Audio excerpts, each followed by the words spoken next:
इमं विवस्वते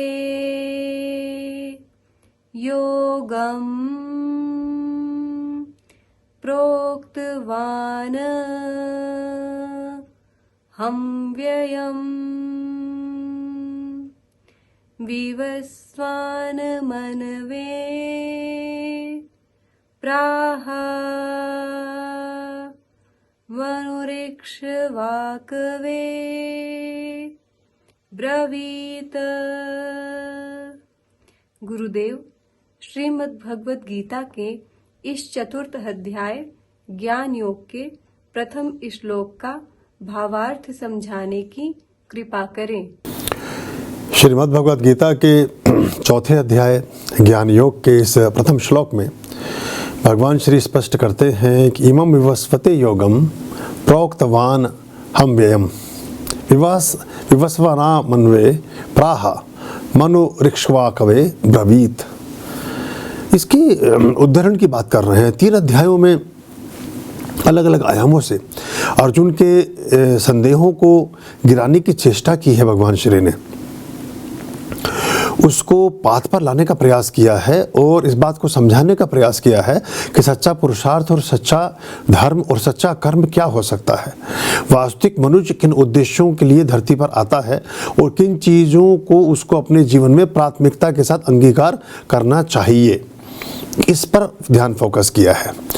इस अध्याय में उपदेष्टा कर रहे हैं इस बात की कि अब अपने अस्तित्व की बात कर रहे हैं कि तुम इन चीज़ों को तो समझ ही रहे हो, लेकिन तुम ये भी समझो कि इन बातों को कह कौन रहा है। तो प्रथम बार अब यहाँ धीरे धीरे जो विराट स्वरूप है उसकी तरफ जाने लगे हैं भगवान श्री, और कहते हैं कि इमं विवस्वते योगम प्रोक्तवान महव्ययम, मैंने इस अक्षय योग को सबसे पहले सूर्य से कहा था। अब देखिए कितनी गहरी बात यहाँ वो चीज़ आती है जहाँ कहते हैं ना कि जिसने तारों को चमकाया, जिसने अंबर को महकाया, जिसने सूरज चांद बनाया, तो ये जो वहाँ की बात कर रहे हैं। तो कहते हैं कि सूर्य को सबसे पहले मैंने इस बात का उपदेश दिया। इमं विवस्वते योगम प्रोक्तवान हमव्ययम। तो फिर कहते हैं कि मैंने इस अक्षय योग को सबसे पहले सूर्य से कहा। सूर्य ने अपने पुत्र मनु से कहा, विवस्वान मनवे प्राह मनु ऋक्ष्वा कवे ब्रवीत। तो कहते हैं कि उन्होंने अपने पुत्र कौन है यहाँ? बहुत गहरे अर्थों में सूर्य हमारे महापिता हैं। करोड़ों साल पहले सूर्य का एक जलता हुआ टुकड़ा, एक जलता हुआ पिंड धरती के रूप में अलग हुआ गैलेक्सी में, आकाशगंगा में।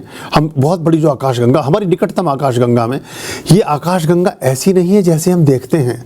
ये जो चित्र हमें पढ़ाई और दिखाए जाते हैं, नेट पे भी पढ़े हैं, इसका आकाशगंगा से कोई लेना देना नहीं है, बिल्कुल डिफरेंट आकाशगंगा है। लेकिन समझाने के लिए, बताने के लिए हम उस तरह का सहारा लेते हैं। तो कहते हैं कि सूर्य का जो हिस्सा था पृथ्वी टूट कर अलग हुई, और पृथ्वी पर फिर सबसे पहले जलचर, जल में रहने वाले जानवर, फिर वनस्पति, फिर उसके बाद थलचर, थल में चलने वाले जानवर, और फिर मनुष्य का प्रादुर्भाव हुआ। लाखों साल लग गए इस काम में भी, और लाखों साल पहले मनुष्य धरती पर आ गया था। तो कहते हैं सूर्य ने अपने पुत्र मनु से कहा। अब जो मनु स्मृति की हम बात करते हैं, ये मनु और उनके रति की बात करते हैं, या अभी बहुत सारे जो हमारे पूरे एक उदाहरण है जहाँ से सृष्टि का जन्म हुआ, जो एक नर मादा की हम बात करते हैं कि एडम और ईव, जो आदम से एडम बना है। आदम माने जो पहला, ये आदि को बोलते हैं। जब आदि में माँ लगाते तो आदिम हो जाता है, और वो सब ने उसको ऐसे ही एज इट इज़ एक्सेप्ट किया है, तो उसको एडम और ईव उन्होंने उसको बोला।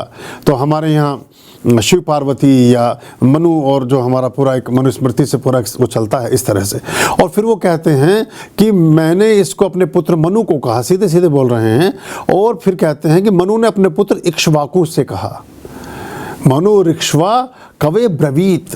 तो यहाँ देखिए अपना संबंध जोड़ रहे हैं रामायण के साथ साथ, क्योंकि इक्ष्वाकु वंश से ही रघुकुल का जन्म हुआ था, और वहाँ से फिर धीरे धीरे बाकी रघुकुल में फिर रघु भी बहुत सारे हुए हैं, जनक भी बहुत सारे हुए हैं। तो ऐसा करके हम उस गति की तरफ जाते हैं। तो वो अपनी अब इस सारे संदेश की प्रामाणिकता की तरफ चल पड़े हैं। इस चौथे अध्याय में, इसका नाम ही ज्ञान योग है, इसमें ज्ञान की प्रतिष्ठा करने चले हैं और उसके रेफरेंसेस के साथ प्रमाणित कर रहे हैं उस चीज़ को कि तुम्हें जो बात कह रहा हूँ सिर्फ तुम्हें ही नहीं कही गई है, ये चराचर जगत में बहुत पहले से विद्यमान है और अलग अलग स्वरूपों में ये दुनिया में चलती रही है और जाती रही है। आर्याम् अभयाम्बां भज रे